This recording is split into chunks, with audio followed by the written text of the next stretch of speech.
simpel. Apakah dibenarkan seseorang yang bukan muhrimnya berduaan di suatu tempat yang cukup turunan kita eksklusif? Di kamar gitu maksudnya bobo-boboan. Saya pokoknya tanyakan lagi. Saya hanya menyampaikan begitu saja. Banyak hal yang tidak boleh saya sampaikan. Tapi tentang ahli, silakan yang bersangkutan menjelaskan. Karena tadi dia tahu persis. Sampaikan. Tidak apa-apa, sampaikan saja. Yang kau tahu tentang bagaimana netralitas seorang ahli dalam proses persidangan tadi. Gimana?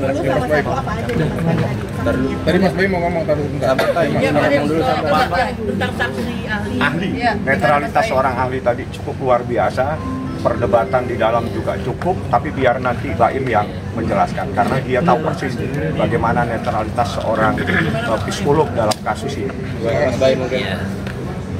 Ya. Jadi itu begini. Di dalam kita bilang case ini kali ya, di dalam case ini harus ada orang netral yang tidak memihak siapa-siapa. Dan tadi ada satu psikolog yang selama ini membicarakan anak terus dari media, dari luar sana, kadang-kadang kita juga diam dengan semua berita. Tapi ada satu psikolog tadi yang dia netral, semua penyampaiannya tidak bisa saya jabarkan di sini. Tapi ya memang kejadian seperti itu sama dengan kejadian saya juga di case ini tentang anak, tapi tentang anaknya yang akhirnya hakim pun nanyakan straight forward, kamu netral kan kemana-mana? Ya, apa yang menjadikan kamu netral sini? Disumpah apa-apa?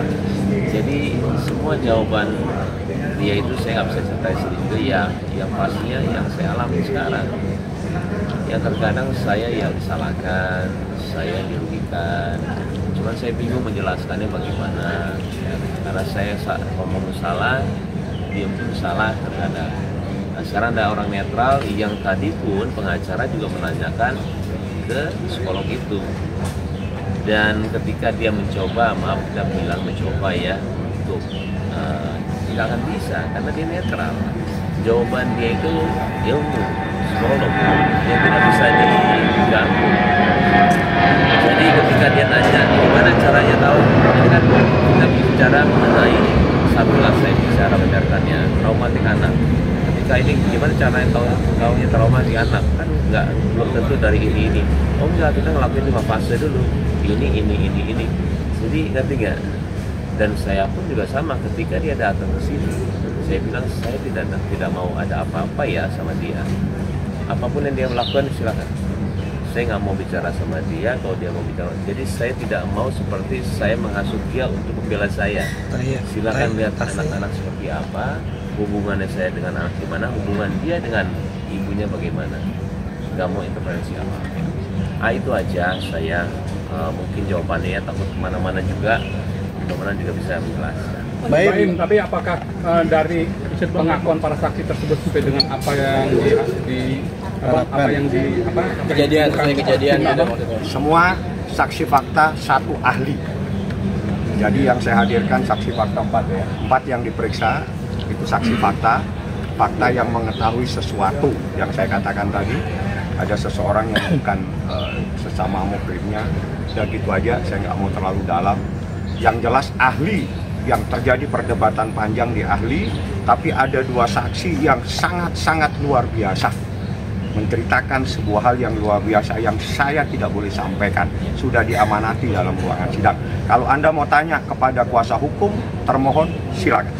Apakah dari saksi itu Bang artinya itu adalah sesuai dengan yang Jangan persoalan sesuai, karena ini bukan lagi beli baju sesuai dengan ukuran. Ini proses hukum adalah fakta yang harus dibuktikan di persidangan. Ya. Baik, terkait soal semua ART ada, security ada. Kalau kurang lagi saya tambahin lagi saksi yang banyak. Ingat semuanya itu kan disumpah. Disumpah itu kalau sudah demi Allah itu pasti harus jujur. Harus jujur. Saya nggak pernah main-main dengan sumpah demi Allah. Ya. Katanya selain saksi ahli dan fakta boleh dijabarkan ada babysitter, satpam. Iya, saya tidak boleh sampaikan yang jelas saksi fakta. Siapa identitasnya harus saya tutup. Kalau Anda mendapatkan informasi dari orang lain silakan. Kewajiban saya menutup saksi dalam proses perkara gugatan perceraian. Saksi fakta itu artinya mereka saksi yang mengetahui adanya suatu peristiwa, apa yang dilihat, yang didengar, yang tahu tentang sebuah kejadian pada saat dia melihat sesuatu. Itu ya. Baim, Nama-namanya. apa menjadi mengundang Minta doanya. Ya, saya mau ke Papa juga sekarang. Baim. Kondisi gimana Bang Baim? Bagus.